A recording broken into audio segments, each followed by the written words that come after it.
والصلاة والسلام على آله وأصحابه أجمعين أما بعد. عن عبد الله بن عمر رضي الله عنهما قال أخذ رسول الله صلى الله عليه وسلم بمنكبيه فقال كن في الدنيا كأنك غريب أو عابر سبيل. وكان ابن عمر يقول إذا أمسيت فلا تنظر الصباح وإذا أصبحت فلا تنظر المساء وخذ من صحتك لمرضك ومن حياتك لموتك. സ്നേഹം നിറഞ്ഞ സഹോദരങ്ങളെ, സഹോദരിമാരെ, രക്ഷിതാക്കളെ, അസ്സലാമു അലൈക്കും വറഹ്മത്തുള്ളാഹി വബറകാതുഹു. പ്രവാചകൻ റസൂൽ കരീം സല്ലല്ലാഹു അലൈഹി വസല്ലം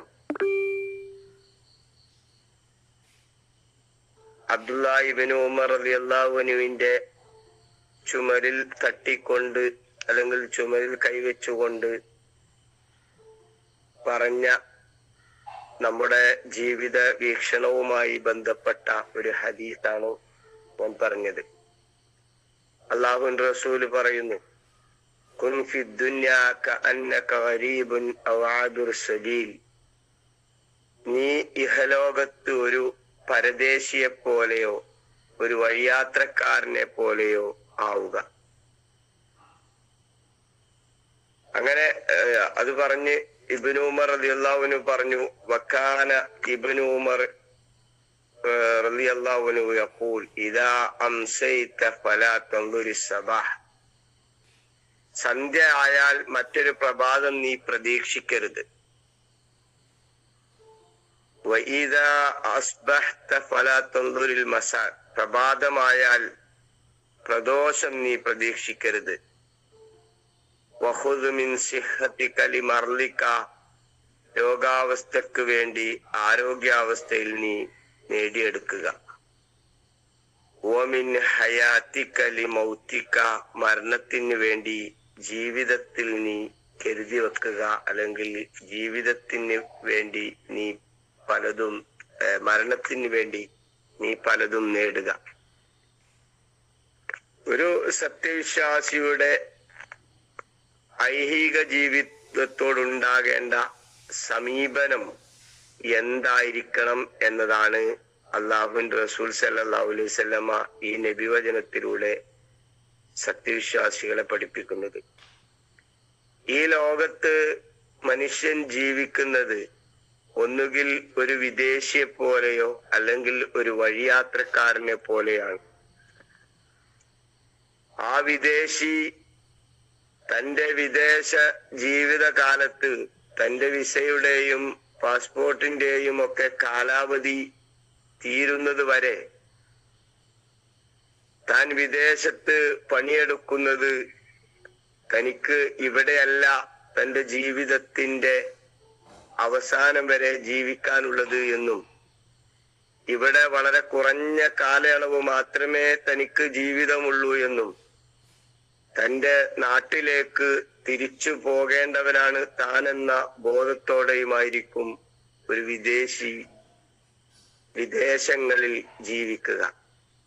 ആ ജീവിതത്തിൽ അവൻ പരമാവധി തന്റെ നാട്ടിലേക്ക് തിരിച്ചു പോകുമ്പോ മക്കളെയും കുടുംബത്തെയും നാട്ടുകാരെയും ഒക്കെ സന്തോഷിപ്പിക്കുന്നതിനും അതുപോലെ തന്നെ അവർക്ക് ആവശ്യമായ വിഭവങ്ങൾ ഒരുക്കി വെക്കുന്നതിനും വേണ്ടിയാണ് ആ വിദേശ ജീവിതകാലത്ത് അവൻ കൂടുതലും അല്ലെങ്കിൽ അവൻ പരിശ്രമിച്ചു കൊണ്ടിരിക്കുന്നത്.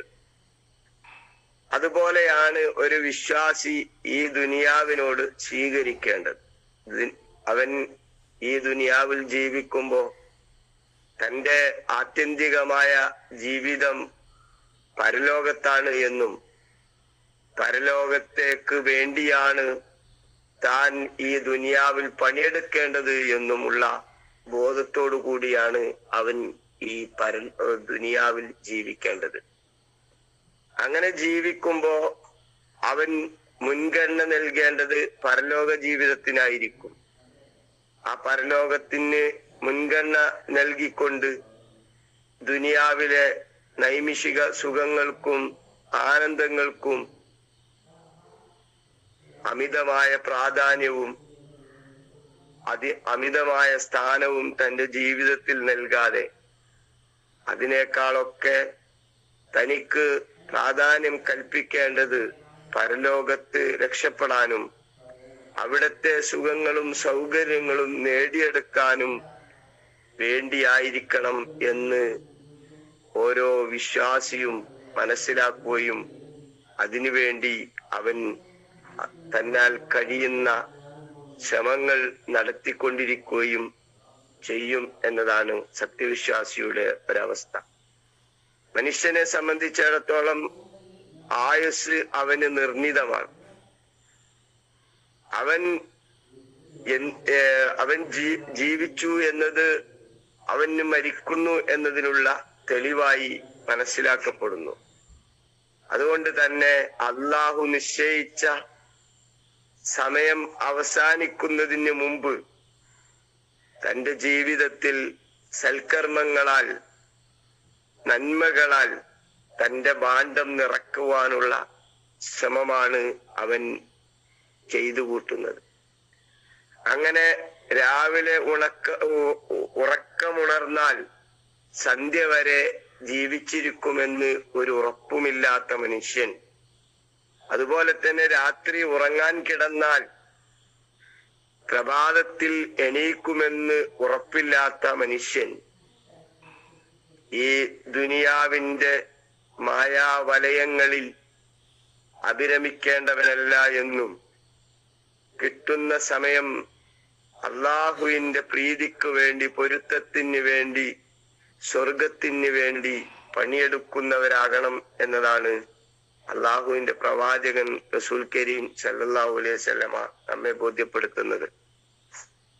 ഒരാള് ഹജ്ജ് ചെയ്യാൻ തീരുമാനിച്ചു. ആ ഹജ്ജ് ചെയ്യാൻ തീരുമാനിച്ച അയാള് പിന്നെ കുറച്ചുകൂടെ കഴിഞ്ഞിട്ടാവാം എന്ന് വെക്കാൻ പാടില്ല എന്നാണ്. കാരണം എന്താണ്? അവന് യാത്രാ സൗകര്യങ്ങൾ കുറഞ്ഞു പോകാൻ, തടസ്സപ്പെടാൻ സാധ്യതയുണ്ട്. ശാരീരികമായ അസ്വസ്ഥതകളും രോഗങ്ങളും അവനെ പിടിപെടാൻ സാധ്യതയുണ്ട്. അതുകൊണ്ട് എപ്പോഴാണോ നീ ഹജ്ജിന് തീരുമാനിക്കുന്നത് അത് അപ്പോൾ തന്നെ നീ അതിന് വേണ്ടി തയ്യാറാവണം എന്നാണ് അള്ളാഹുവിന്റെ റസൂൽ സല്ലല്ലാഹു അലൈഹി വസല്ലം പഠിപ്പിക്കുന്നത്. അത് തന്നെയാണ് ഇബ്നു ഉമർ റളിയല്ലാഹു അൻഹു പറഞ്ഞത്. നീ ജീവിതത്തിൽ മരണത്തിന് വേണ്ടി പണിയെടുക്കണം. റസൂൽ സല്ലല്ലാഹു അലൈഹി വസല്ലം പറഞ്ഞല്ലോ, അദ്ദുന്യ മസ്റഅത്തുൽ ആഖിറ. ദുനിയാവിൽ അവൻ പരലോകത്തേക്കുള്ള കൃഷി ഇറക്കുന്നവനാണ്. പരലോകത്ത് വിളവെടുക്കാൻ വേണ്ടി ദുനിയാവിൽ കൃഷി ഇറക്കുന്ന ഒരു സത്യവിശ്വാസി അവന്റെ ആത്യന്തികമായ ലക്ഷ്യം പരലോക വിജയവും അള്ളാഹുവിന്റെ തൃപ്തിയും നേടിയെടുക്കാനുള്ള കർമ്മങ്ങളിൽ വ്യാപൃതനാവുക എന്നതാണ്. രാവിലെ അവൻ എണീറ്റ് വരുമ്പോ അടുത്ത വൈകുന്നേരം വരെ ഞാൻ ഉണ്ടാകും എന്ന ബോധത്തോടു കൂടിയല്ല ജീവിക്കേണ്ടത്. അള്ളാഹുവിന്റെ റസൂല് പറഞ്ഞതുപോലെ, നിങ്ങൾ ഓരോ വക്ത് നമസ്കാരം നിർവഹിക്കുമ്പോഴും ഇത് എന്റെ അവസാന നമസ്കാരമാണ് എന്ന ബോധത്തോടു കൂടി നമസ്കരിക്കണം എന്ന് പഠിപ്പിച്ച റസൂൽ സല്ലല്ലാഹു അലൈഹി വസല്ലമയുടെ പാതയാണ്, ആ ചിന്തയാണ് നമ്മുടെ ജീവിതത്തിൽ നമ്മെ നിലനിർത്തുന്നത്. അതുകൊണ്ട് തന്നെ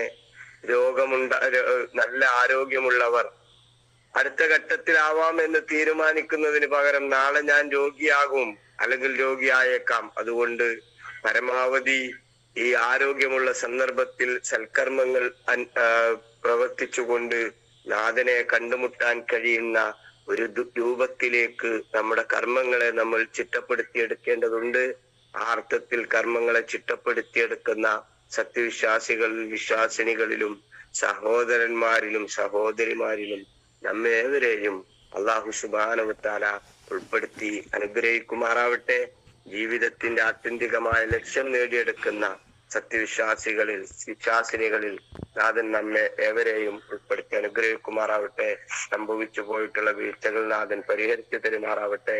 നമ്മിൽ നിന്ന് മരണപ്പെട്ടു പോയവർക്ക് അള്ളാഹു മഗ്ഫിറത്തും റഹ്മത്തും നൽകി അനുഗ്രഹിക്കുമാറാവട്ടെ. നമ്മെയും അവരെയും അവന്റെ ജന്നാത്തിൽ ഫിർദൗസിൽ ഒരുമിച്ച് കൂട്ടി അനുഗ്രഹിക്കുമാറാവട്ടെ. അഖൂലു ഖൗലി ഹാദാ വസ്തഗ്ഫിറുല്ലാഹ ലി വലക്കും വലിസാരിൽ മുസ്ലിമീന മിൻ കുല്ലി ദംബ് വസ്തഗ്ഫിറൂഹു ഇന്നഹു ഹുവൽ ഗഫൂറുർ റഹീം. അസ്സലാമു അലൈക്കും വറഹ്മത്തുള്ളാഹി.